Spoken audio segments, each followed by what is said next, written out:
Am I the bad guy for not wanting my future in-laws to live with us someday?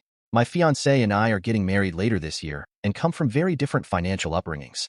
My parents are the first generation who grew up poor but put themselves through college while working full-time, learned to invest well, live frugally, and made many sacrifices to provide a wonderful life for my sister and me. They didn't want us to have a hard life like they did and paid for us both to go to private universities so we wouldn't have to worry about student debt, etc. They were strict in some ways, last to get cell phones, only ones in high school to not have a car, had dial-up internet way longer than most families, zero home renovations where my parents, sister, and I did the landscaping and most home maintenance. They did splurge on one nice family vacation every year, which are some of my fondest memories. I have a wonderful relationship with both of them and honestly wish they enjoyed their self-made success a bit more. My fiancé's parents, on the other hand, have always worked blue-collar jobs, which is fine, but haven't saved a dime. They're a lot younger than my parents and already talking about retirement even though they have no savings. My fiancé paid for college himself and has a good job. Together we bring in about $350,000, and he has helped his parents immensely by paying some of their mortgage, medical bills, and groceries when we visit. They never offer to pay him back, but I've seen my fiancé get stressed that when they do have a little money saved, they blow it on something stupid. They live in another state and barely leave their hometown, so I never thought this issue would even be popping up, but here we go.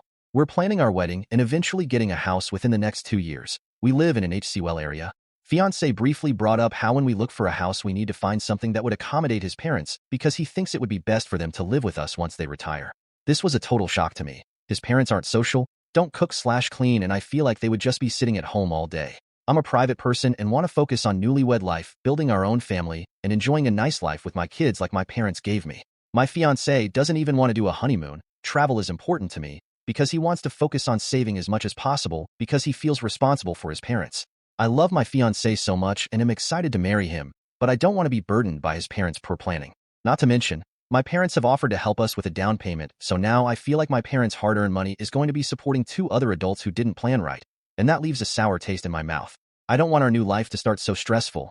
We have good savings ourselves, and I'm starting to feel resentful that he has to worry about trying to support 2 adults when his energy/our money can be going toward our life/vacations, etc. I feel like our life together will be secondary and put on hold until they eventually pass. I'm trying to be sensitive toward my fiancé BC. He knows this isn't ideal, but he also doesn't want his parents to end up on the street. I feel bad saying this, but I'm starting to dread wedding planning because now I'm scared to get married and have his parents' problems be my problems. So am I the bad guy?